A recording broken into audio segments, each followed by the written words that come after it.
حلقے کون کون سے ہوں گے، تاکہ پھر یہ مسئلہ دوبارہ ہمارے پاس نہ آئے۔ اور اس کے بعد انہوں نے کہا کہ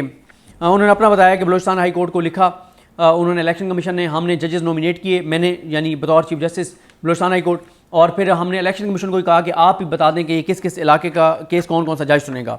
اور انہوں نے کہا کہ یہ معاملے اس لیے آپ حل کر کے لائیے گا۔ مندوخیل صاحب نے پھر اس کے بعد الیکشن کمیشن نے بتایا کہ پنجاب میں 176 الیکشن پٹیشنز ہیں، اور چیف جسٹس نے کہا کہ اس کے مطابق کتنے ججز ہونے چاہیے۔ یہاں پہ مندوخیل صاحب نے کہا کہ 120 دن میں فیصلہ کرنا ہوتا ہے۔ پھر جو ہے وہ قاضی فائصل صاحب نے کہا، ہاں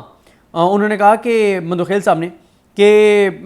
چیف جسٹس ملک شہزاد احمد نے جو کچھ کیا، اگر میں بھی ہوتا تو یہی کرتا، اور مجھے اس طرح سے لیٹر لکھتے تو پھر میں دیکھتا، ٹھیک ہے، الیکشن کمیشن کو انہوں نے کہا۔ تو ایک موقع پہ انہوں نے کہا جسٹس عقیل عباسی صاحب نے، انہوں نے کہا کہ یہ الیکشن کمیشن جو ہے وہ چیف جسٹس سے بات کر رہا تھا یا سیکشن آفیسر سے بات کر رہا تھا، یہ کوئی طریقہ ہے بات کرنے کا جس طرح سے لیٹر لکھے گئے اور ساری چیزیں ہوئیں۔ اچھا، اس کے بعد انہوں نے اینڈ میں جب آرڈر لکھوایا جا رہا تھا، اس وقت میں کمرہ عدالت میں نہیں تھا، تو میں ابھی ٹویٹ دیکھ رہا تھا ان کا، مریم نواز خان صاحبہ کا، انہوں نے کہا کہ justice Aqeel Abbasi election commission پر ٹریبیونلز کے معاملے میں کافی برہم دکھائی دیے۔ حکم نامہ لکھواتے وقت چیف جسٹس قاضی فائصل کی جانب سے حکم نامہ لکھواتے وقت انہوں نے سخت لہجے میں الیکشن کمیشن کے وکیل کو مخاطب کر کے کہا کہ آپ چن چن کر لاہور ہائی کورٹ کے خطوط اور نوٹیفکیشن معطل کروا رہے ہیں، اپنے بھی بتائیں۔ پھر کہا کہ سندھ ہائی کورٹ سے تو الیکشن کمیشن نے پینل نہیں مانگا تھا، مانگتے تو ہم دیکھتے، ٹھیک ہے۔ تو قاضی صاحب نے بہرحال ہوا یہ تھا کہ جب قاضی فائصل صاحب کو پہلی مرتبہ اتنی سبکی ہم نے دیکھی کہ اوپن کورٹ میں اس طرح سے ہوئی، پھر ان کورٹ کے جانا پڑا، مشاورت کے بعد ہے، اور اب لاہور ہائی کورٹ کا فیصلہ جو ہے وہ معطل کر دیا گیا، اور الیکشن کمیشن اپنے نوٹیفکیشن واپس لے لیا، لاہور ہائی کورٹ کا فیصلہ معطل کر دیا گیا ہے، اب ٹریبیونلز کام نہیں کریں گے۔ لیکن جس طرح میں نے آپ کو عرض کیا کہ پکچر ابھی باقی ہے۔ پکچر کیوں باقی ہے؟ پکچر اس لیے باقی ہے کہ اب یہ معاملہ چلا گیا جسٹس عالیہ نیلم صاحبہ کے پاس۔ اچھا، گو کہ جسٹس عالیہ نیلم صاحبہ کی جو تقرری ہے اس کے اوپر بھی بہت سے سوالات اٹھ رہے ہیں، بہت سے اعتراضات اٹھ رہے ہیں، اور یہ بھی کہا جا رہا ہے کہ کیوں جسٹس عالیہ نیلم کو چیف جسٹس بنانے کے بعد قاضی فائز عیسیٰ نے یہ کیس لگایا ہے اور معاملہ عالیہ نیلم صاحبہ کے پاس بھیجا ہے۔ اور پکچر اس لیے باقی ہے کہ اب عالیہ نیلم صاحبہ کے پاس یہ معاملہ جائے گا۔ عالیہ نیلم صاحبہ جن کی تقرری پہ بہت سوالات اٹھ رہے ہیں کہ 2 سینئر ججز جسٹس شجاعت علی خان اور جسٹس علی باقر نجفی کو اگنور کر کے ان کو chief justice Lahore high court بنایا گیا ہے۔ 18ویں ترمیم کے بعد پہلی مرتبہ ہوا ہے کہ کسی جونیئر جج کو جو ہے وہ سینئرز کو بائی پاس کر کے اور چیف جسٹس لگایا گیا ہے۔ اب یہ اپنے کنڈکٹ سے بتائیں گی کہ کیا معاملہ اور ماجرا ہے، کیونکہ شجاعت علی خان صاحب کے حوالے سے جو چیزیں آ رہی ہیں ان کی کلیریفیکیشن ضرور آنی چاہیے، کیونکہ قاضی فائز عیسیٰ صاحب نے ایک تو جو ناک میں دم کر کے رکھا ہوا تھا، ثاقب نثار صاحب، کھوسہ صاحب، گلزار صاحب، امرتا بندیال صاحب، ہر جج کے چیف جسٹس کی ناک میں دم کر کے رکھا ہوا تھا، سینیارٹی، اور کہتے تھے میں سینیارٹی پہ صدقے واری اور قربان جاؤں، میں تو سینیارٹی کے ادھر ادھر نہیں جاؤں گا۔ اب خود سینیارٹی کو انہوں نے وائلیٹ کیا، کیوں کیا؟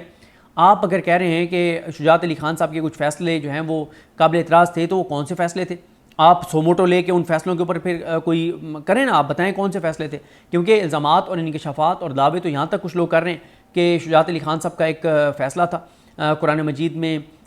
تحریف کے حوالے سے، ان کا ایک فیصلہ تھا، اور اس پہ بھی الزام لگ رہا ہے کہ اس کے اوپر بھی قاضی صاحب کو اعتراض تھا۔ کیا یہ وہی کیس تھا؟ یہ شجاعت صاحب کا فیصلہ تھا جس کے اوپر قاضی صاحب نے ایک متنازع فیصلہ دیا، جس کے بعد پورے پاکستان میں بڑی مذہبی طبقے نے ریئیکٹ کیا، اور پھر قاضی صاحب نے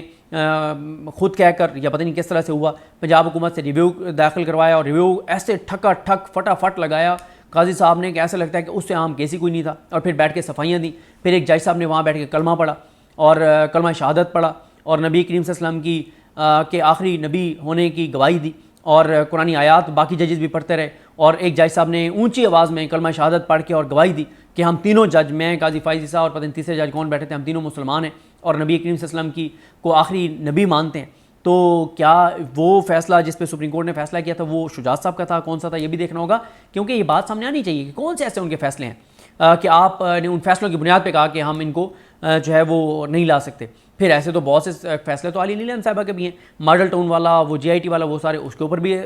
اعتراضات ہیں، جس طرح سے انہوں نے جے آئی ٹی کو اڑایا اور جو کچھ کیا سارا کچھ۔ تو یہ قاضی صاحب کو بتانا چاہیے کہ انہوں نے جو ساری عمر انہوں نے آ کے سب چیف جسٹس کو ذلیل کر کے رکھا، خوار کر کے رکھا، ان کے اوپر حملے کیے، ان پہ لیٹر لکھے، ان کے خلاف کمپینز چلوائیں اپنے سوشل میڈیا کے ذریعے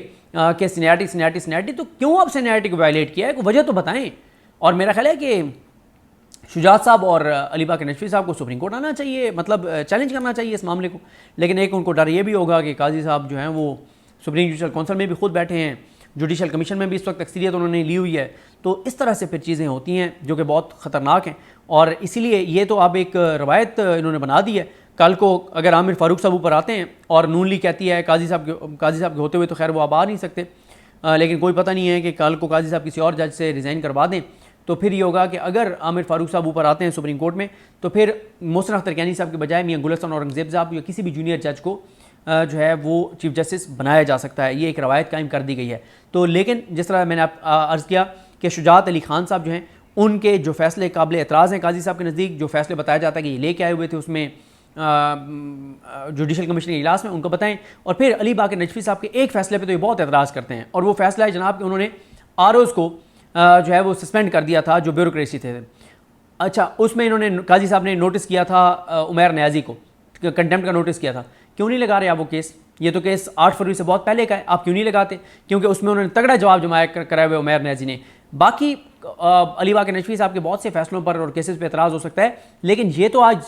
ثابت ہوا ہے کہ علی باقر نجفی کا فیصلہ بالکل درست تھا کہ یہ جو کرپٹ آروز ہیں نون لیگ کے لگائے ہوئے, ان کے ذریعے آپ الیکشن کروائیں گے تو تباہی اور بربادی ہو جائے گی 8 فروری کو, اور تباہی اور بربادی ہو گئی ہے.